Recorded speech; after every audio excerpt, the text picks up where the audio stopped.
channel. Sorry about the like lawn mowing that's going on behind you. My neighbors are mowing their lawn and I can't stop them, so whatever.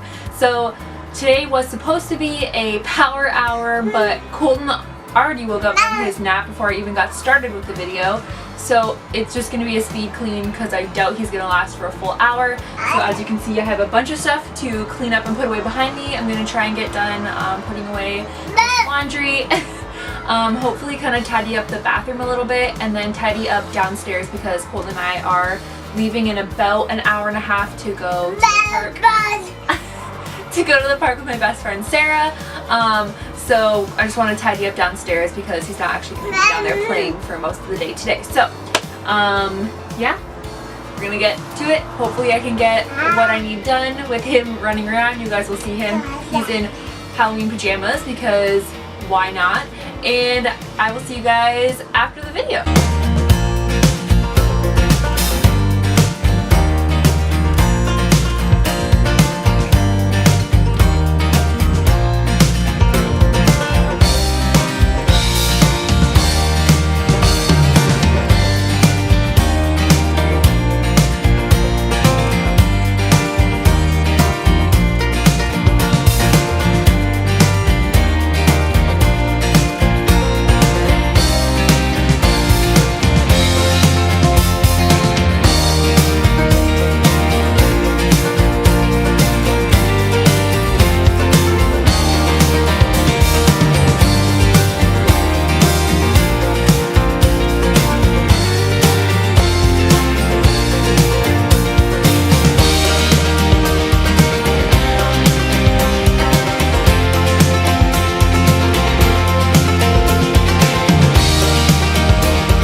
our speed cleaning for today. That was about a half an hour. Colton is like totally over it. If you couldn't tell from like some of the clips, he like hit me in the face with a toy. And he's not too happy right now. I think he wants some lunch. So we're gonna go have some lunch and then we're gonna go to the park. So I hope you guys enjoyed this video. If you want to see more videos like this, be sure to hit that subscribe button and the little bell will let you know every time that I upload. And give it a thumbs up if you enjoyed it. And we will see you in our next video. Oh, and don't forget, we have an Instagram and a Twitter and all that. It's always linked down below. So you guys can come and follow us there. We're always posting there on our stories. So we'd love to have you come and hang out with us. Mama, yeah! So we will see you guys in our next video. Thank you so much for watching. Can you say bye? Can you say bye?